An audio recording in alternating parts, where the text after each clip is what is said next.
good, Alex.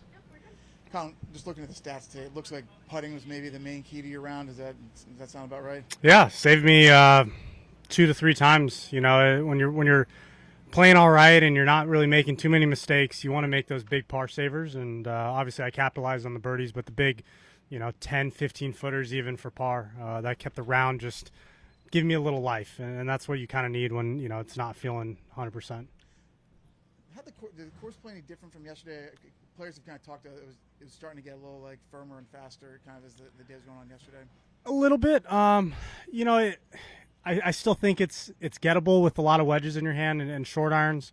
You just have to hit your numbers, and you really have to be diligent with where you're trying to land it. And I got lucky on a few, and other ones I just haven't really quite had the distance control I need to really make a run. So hopefully we get that dialed in for the next 2 days. Do you feel like there's been some improvements in the game from Augusta to this week so far?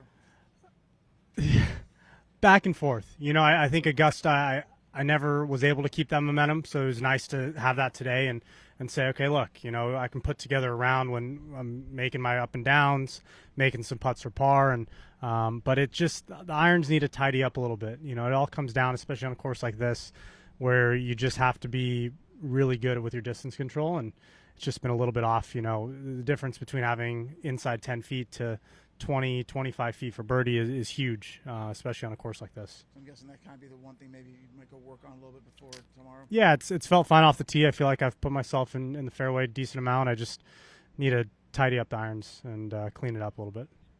Thanks, Collin. All right. Appreciate it.